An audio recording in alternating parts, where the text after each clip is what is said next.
আজ ৫ অগস্ট ঐতিহাসিক জুলাই গণ অভ্যুত্থান দিবস। গণ আন্দোলনে স্বৈরশাসক শেখ হাসিনার পতনের পর দেশ ছেড়ে পালিয়ে যাওয়ার সেই দিন। সেই স্বৈরতন্ত্রের দুষ্ট চক্র থেকে বেরিয়ে এসে একটি গণতান্ত্রিক, মানবিক ও বৈষম্যহীন রাষ্ট্র প্রতিষ্ঠার আহ্বান জানিয়েছেন প্রধান উপদেষ্টা ডক্টর মোহাম্মদ ইউনূস। বিগত ১৬ বছর দেশে মাফিয়াতন্ত্র কায়েম করা হয়েছিল বলেও জানান তিনি। মানিক মিয়া অ্যাভিনিউয়ে বিকেল ৫টায় জুলাই ঘোষণাপত্র পাঠ করবেন প্রধান উপদেষ্টা। রাতে জাতির উদ্দেশ্যে ভাষণও দেবেন তিনি। দেখুন মনির হোসেন তপুর রিপোর্ট। বসুন্ধরা টিস্যু, অশুদ্ধতার বিরুদ্ধে এক বিন্দুও ছাড় নয়।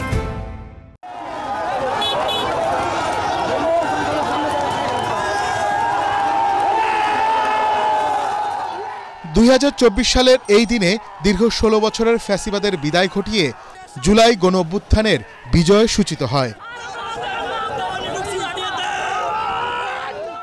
দেশের ছাত্র জনতা স্বৈরাচার বিরোধী আন্দোলনে ঝাঁপিয়ে পড়ে সৃষ্টি করে নতুন এক ইতিহাস। ১ বছর পার হলেও দেশের মানুষের কাঙ্ক্ষিত মুক্তির জন্য এখনও চলছে সংগ্রাম। দিনটিকে সাধারণ ছুটি ঘোষণা করেছে সরকার। জুলাই গণ অভ্যুত্থান দিবস ঘিরে রাজধানী জুড়ে নেওয়া হয়েছে নানা কর্মসূচি।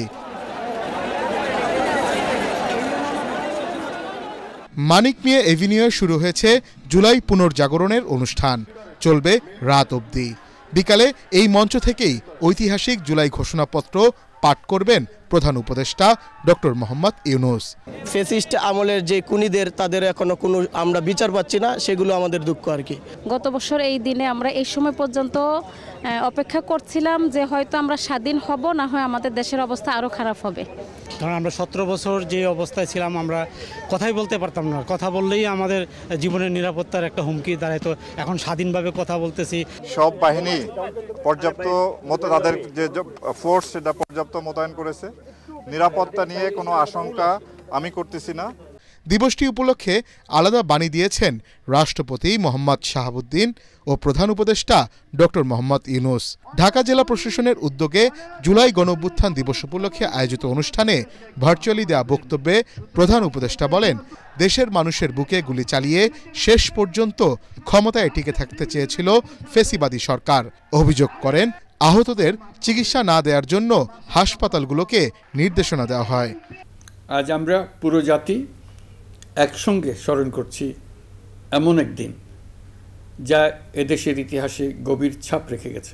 ৫ই আগস্ট শুধু একটি বিশেষ দিবস নয়, এটি একটি প্রতিজ্ঞা, গণজাগরণের উপাখ্যান এবং ফ্যাসিবাদী শাসন থেকে জাতির পুনর্জন্মের দিন।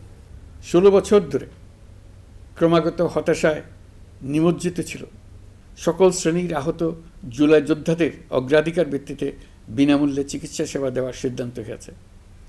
সরকারের পক্ষ থেকে জুলাই শহীদ ও আহতদের জন্য আরও নানা উদ্যোগ নেওয়া হচ্ছে। তবে জুলাইয়ের মহানায়কদের আত্মত্যাগ তখনই সার্থক হবে যখন এই দেশকে আমরা একটি সত্যিকারের জনকল্যাণকর দেশ হিসেবে গড়ে তুলতে পারব। এদিকে জুলাই গণঅভ্যুত্থান দিবস উপলক্ষে স্মারক ডাকটিকিট অবমুক্ত করেছেন প্রধান উপদেষ্টা ডক্টর মোহাম্মদ ইউনূস। দুপুরে যমুনায় ডাকটিকিট, উদ্বোধনী খাম ও সিলমোহর অবমুক্ত করেন তিনি। এদিকে দিবসটি উপলক্ষে রাত ৮টা ২০ জাতির উদ্দেশ্যে ভাষণ দেবেন প্রধান উপদেষ্টা। ভাষণে জুলাই গণহত্যার বিচার, সংস্কার ও জাতীয় নির্বাচন নিয়ে সরকারের অবস্থান জনগণের কাছে তুলে ধরার কথা রয়েছে।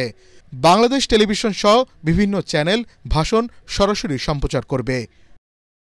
মনির হোসেন তপু, এটিএন বাংলা, ঢাকা।